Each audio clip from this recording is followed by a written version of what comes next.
Oh, my name is Henry. Henry Blake. So I I'll give an example in relation to the, I guess, the system, or the frustration at sometimes at the uh, maybe the lack of effectiveness at safeguarding, certainly vulnerability. So I mentioned earlier that I was working with a boy in Plumstead, and I was working with a boy in Plumstead, and this experience was a really gut-wrenching experience for me. You know, it's tragic. I won't go into the details because it's not professional, but at the time, essentially, at one point, I I wanted to speak to the other professionals involved in this child's life. I was 24 at the time, so I was very young. And we sat down and I said, I was there every single day. And my goal really was to try and get some AQAs, the AQA qualifications, right? And I sat down with the professionals and they said, how are the AQAs and how's all that? I was like, listen, I'm going to be really honest with you. The child cannot even sit in a chair for more than 2 minutes. So the AQAs are kind of irrelevant right now. I don't know. But I said the bigger problem is I feel, just from an observational perspective, the one that is seeing this child every day, I feel something's not right. He's very distressed. He seems very disturbed. And I feel like we need to look at that. And there were the other professionals in the room. And immediately I was told, that's not your concern. You need to make sure that you tick these educational boxes. And I said, yes, I understand that.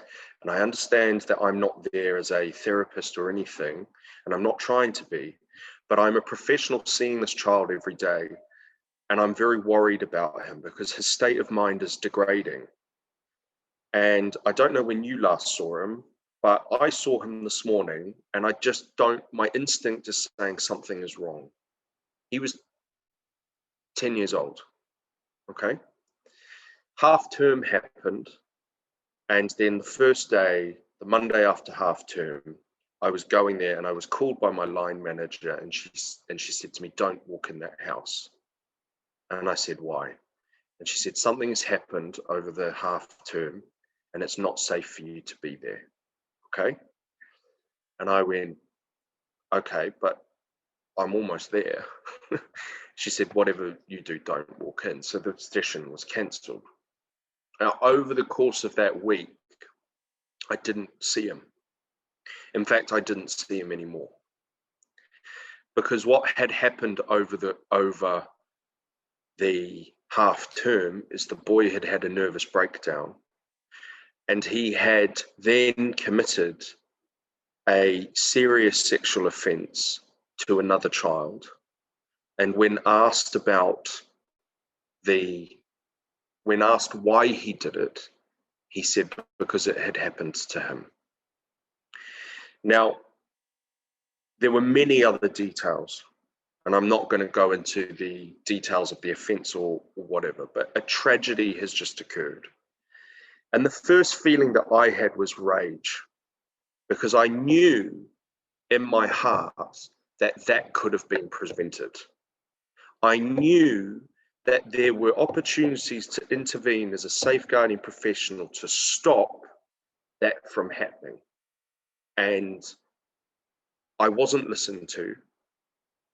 And now you're not only dealing with one child who is traumatized, but you're dealing with two.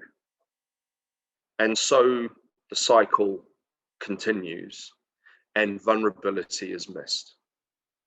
And that is a micro example. And there'll be people watching this, if they do, maybe so in the social care sector, who have 100 examples of those. But that's what's wrong with the system. is that it should all be about identifying vulnerability at the earliest possible stage and then being proactive rather than reactive. And we have cultivated a reactive system, a system that only reacts when thresholds are crossed. But of course, once a threshold is crossed, the child then is at such a high level of distress and trauma that bringing them back for that, we have created double the amount of work. And trying to see exponential growth and progression is, it's like we're swimming against the tide, you know? And after that, I stopped work. I took 6 months off. I couldn't do it because I was so angry and I was so distressed and I was so upset and I was so, I guess traumatized to some degree. I mean, we talk about vicarious trauma in the social care sector, and I've certainly seen professionals suffer from it more than I have. But my head was scrambled. You know, I was really like, I can't do this. I can't. And I think that's the problem, is that that could have been, there's that sort of attitude around incidences like that, which is, well, you know, it was bound to happen. No, it wasn't. It wasn't bound to happen. It could have not happened, you know? It could have absolutely not happened. That did not need to happen to that child and to that other boy or other girl or whatever. We could have prevented that. And it's not good enough to just say, oh, well, you know, I mean, this is what it's like. No, it's not what it's like. He's 10 years old.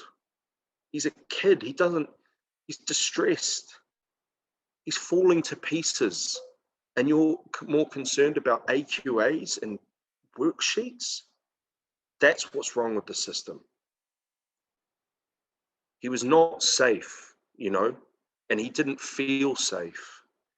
And he was disturbed. And I failed him. You know, and I've had to deal with that feeling of failure for many years since then. Hence why I was so determined to make the film, because I felt like I'd failed him. And in many ways I did, because my voice if it was me now, 35 years old with 11 years experience, I'd bust into their office and I would say, we're not leaving here until we have some sort of strategy, and this child needs, you know, we need a therapist on site. We need someone who needs one-to-one care. But I was 24 years old, you know. But feelings of failure for youth workers and everything is a real reality. And if you have enough of them, you become very disheartened. And that's also one of the major challenges, you know. I remember working with another young person. I worked with him for a year and had a wild experience with him and his family. His mother actually contributed, was an inspiration for Tony in the film. Wonderful woman. Wouldn't want to get on the wrong side of her, but wonderful woman all the same. I just thought she was fabulous. She was very difficult, but she was also she was so tough and strong, and I was just like, God, you're a nightmare to work with, but I just love it. Like, you know, and she was out there raising her kids on her own, and she was just very tough, you know, loved it. Made my life very difficult in moments, I must say, but at the same time, I kind of respected it, because I thought, you know what, you're on your own and you're doing this, and I thought it was wonderful. But I worked with her son for a whole year, and on our last session, on our very last session, I said, okay, this is our last one, and there had been some discussion around us coming to the end, which is always very difficult, you know, because of separation, attachment. And I said, well, it's been really lovely working with you, and I really hope that you know, you're going to be okay. And he just put his middle finger up and just went, F you, Henry, and ran off. And I was like, are you serious? Are you serious? That's our last session. Like, and he just ran off and just was like that, you know? And I was like, it was a major lesson, because there'll be youth work. I hope there's youth workers this, because they'll know exactly what I'm talking about. And I went home and I cried, because I just felt like, put so much time and energy into that child, and that's what you get. But of course, then I told my friend, and she said to me, that's how he's dealt with it. That's his way of dealing with it. Because it's easier to do that than it is to be vulnerable and say thank you, you know. I bring that up because of the feelings of failure that youth workers can feel, you know. But yeah, coming back to the system, I think that's just a very clear example of where things can go wrong, and where things often do go wrong. You know, to me, it is all about best practice and professional curiosity. And I always say your job as a youth worker is to make a mountain out of a molehill. You know, 9 times out of 10, it might be nothing. And you might be viewed by other professionals as, you know, creating a lot of fuss for nothing. But that one time it is something, that molehill will become a mountain very quickly, you know? And then the question is, how do we deal with it? And how do we get that young person down off the mountain? So yeah, you're there to create a fuss, you know, and it's the smallest of details. It's always like that. It's always like that. I did a Thames Valley Police training day with the short film, County Lines short film. Wonderful day, where I presented the film and spoke about sort of, you know, my experience and looking at county lines through maybe a child-centered approach rather than just purely through a criminal, you know, a criminal lens, if you like. And before me or after me, Detective Christopher Hansen, who was the leading detective on the Daniel Pelker case. You know about Daniel Pelker, who was the boy that, the 5-6-year-old child who was tragically, systematically tortured to death by his parents. And his parents created a series of lies and illusions as to what was happening with him. They said that his mother said he's suffering from a genetic disease. She never actually said what the genetic disease was, but all the professionals in Daniel's life said, oh, okay, even the doctors in the hospital when his body was brought in. And Detective Christopher Hansen does probably the most powerful presentation, or to me, it was a piece of art, really. I don't mean to sound like I'm glorifying it, but he does a presentation on the case, and he presents a series of, and he came up with this this concept of institutional rot.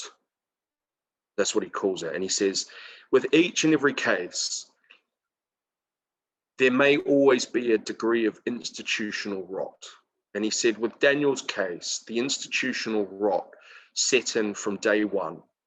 And what happens is that it grows and cultivates and becomes larger and larger. And he brings up a series of just forms, just simple police forms or forms that were filled out by the safeguarding professionals at the time, and they hadn't been filled out correctly. And he's like, so that's stage one at the very beginning of institutional rot. That form is then fed back into the system, and that then creates a picture, because the form hasn't been filled out correctly, of what is happening to Daniel. The second stage of institutional rot is believing in the lie. So believing that this genetic disease, despite it not being named or having no medical certification, no GP letter, nothing, was believed by the other professionals in Daniel's life. So then he said, so then suddenly you've got institutional rot growing at an exponential rate. All the while, you've got Daniel at the center of this, who is slowly being tortured to death, right? And there were two things. When he went to the hospital and sat down with the professionals, the doctors, the parents, no one up until him had asked to see the body. No one. He had died of this genetic disease. The doctors had gone along with it, the other professionals in the room. And Christopher was the first one to go, "Can I see the body, please?" And they were all like, "What?" And he said, "Can I see the body? I want to see the body. I want to see Daniel's body." And he brings up in his presentation photos of Daniel's body. And I just had my first son at the time. So obviously, you know, I was pretty raw and I just was like shaking. And the woman, Christina Berenger at Thames Valley Police, held my hand and she was like, "Oh, she's lovely." But it was so visceral, his presentation. And you bring up the photos of the body and he just looks, he said, "That's not a genetic disease. That's not death by genetic disease." And there were bruises and abrasions and marks, wounds all over his body. I mean, it was just horrific.